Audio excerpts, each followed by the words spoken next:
আসসালামু আলাইকুম, কেমন আছেন সবাই? আশা করি যে যেখান থেকে আমার এই ছোট্ট ভিডিওটা দেখছেন ভালো আছেন, সুস্থ আছেন। বলুন তো দেখি এটা কি গাছ, কি পাতা? তো কে বলতে পারবে? আমি কিন্তু আবার গাছ চিনি না, নিজে লাগিয়েছি বলে এখন এটা নাম জানি। তো সবাইকে আমার মতন নাকি যে না দেখলে নাম জানবে, না দেখলে নাই? দেখুন মাশাআল্লাহ কত বড় হয়েছে। এই তো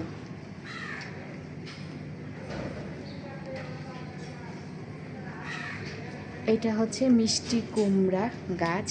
আমি একটা ছোট্ট একটা বিচি লাগিয়েছিলাম, সেটা থেকে বড় একটা গাছ হয়ে গেছে। জানি না আদৌ কুমড়া খেতে পারবো কি না। আর পাতাগুলা কিন্তু একটু নষ্ট নষ্ট হয়ে যাচ্ছে, তাই ভাবলাম কিছুটা পাতা পেরে নেই।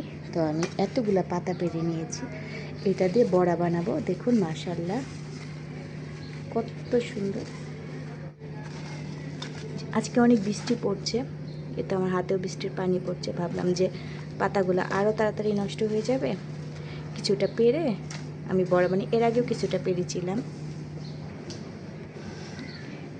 নিজের হাতে শাক দিয়ে আজকে বড়া বানাবো। তো কে কে আমার মতন এই নিজের হাতে শাক এর পাতা পেরে পেরে বড়া খান অবশ্যই জানাবেন। তো আমাদেরটা তো আর গ্রাম দেশ না, ঢাকা শহর। ঢাকা শহরে আমি এরকম লাগিয়েছি যে মরিচ গাছ লাগিয়েছি, কাজে লাগে না। আর গাছটা কিন্তু খুব ভাল লাগে, তাই না? সবুজ সবুজ গাছ, অনেক বড় হয়েছে। এই যে দেখুন, এটা এটা আরও বড় হয়েছে। তো জায়গা নেই দেখে না, বড় হতে পারছে না। তো যেটুকু হয়েছে, এই যে এখান থেকে পুরাটা নষ্ট নষ্ট হয়ে যাচ্ছে, তাই এগুলো পেরে ফেললাম।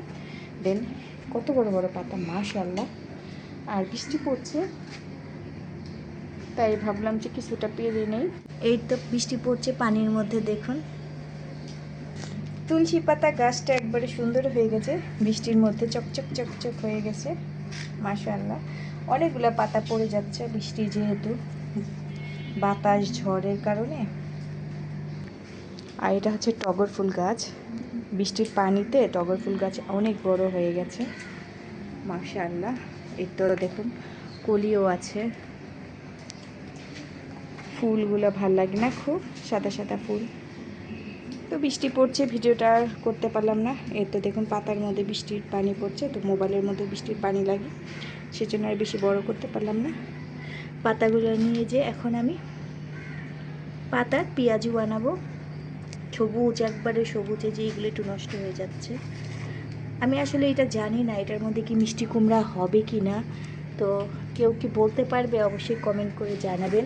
তো পাতাও তো ছিঁড়ে ফেলছি, এখন কি মিষ্টি কুমড়া হওয়ার কি কোনো সম্ভাবনা আছে কি না, কেউ জানলে অবশ্যই জানিয়েন।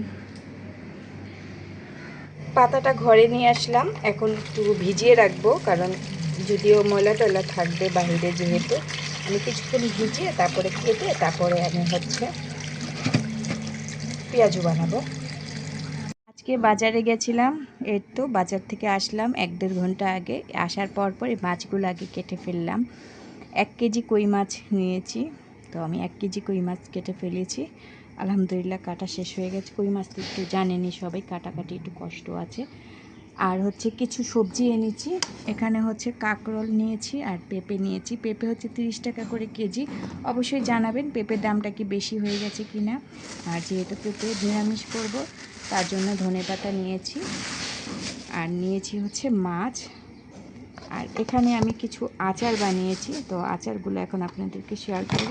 বক্সে ভরা হয়ে গেছে, আমি এখন রেখে দেব, তাই ভাবলাম একটু দেখাই আপনাদেরকে আচার।